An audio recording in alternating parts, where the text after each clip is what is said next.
बड्डु हजुर म हजुरलाई एउटा क्वेसन सोध्छु अनि झुट नबोलेर भन्नु है। हजुर बिहे नगर्नुभन्दा अगाडि मलाई कति माया गर्नुहुन्थ्यो? कि मलाई बिहे गर्छु भनेरै मन पराउनु भएको थियो कि टाइम पास?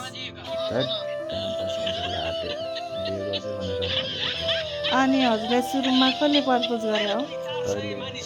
प्रपोजै गरे होइन, दुईजनाले कसले नि प्रपोज गरे होइन, उत्तिकै तैँले भन्नुहुन्छ। एकचोटि माला त गरेको थिएँ। अनि हजुरले मलाई कहाँ कहाँ घुमाउन लिनुभएको थियो बिहे गर्नुभन्दा अगाडि?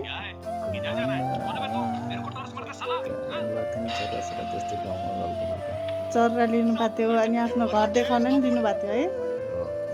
अनि हजुर मलाई भेट्न आउँदा जब मेरो घरकोले थाहा पाउनु भएको थियो नि त, त्यति बेला हजुरलाई कतिको डर लाग्थ्यो?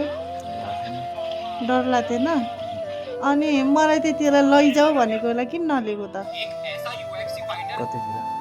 जब हजुर भेट्न आउनु भएको थियो नि त, अनि त्यति बेला चाहिँ मेरो घरकोले थाहा पाएर मलाई पिट्नु भएको थियो नि त, त्यति बेला मलाई लैजाऊ भन्दाखेरि किन नलानु भएको?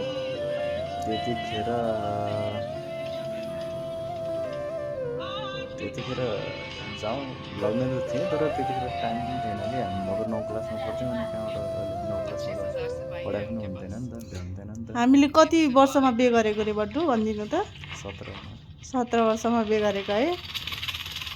हजुर बिहे गरेको जिन्दगीमा खुसी हुनुहुन्छ कि सिङ्गलै खुसी हुनुहुन्थ्यो? एकदम खुसी। एकदमै खुसी। कहाँमा, मिङ्गल कि सिङ्गलमा? मिङ्गलमा खुसी छन्। कति माया गर्छिन्छ अरे मलाई? आफूभन्दा नि धेरै माया गर्छु हुनुहुन्छ है। सधैँ यसरी माया गर्छिन् होला है। गाइजलाई फलो गरिदिन भन्नुहोस् त।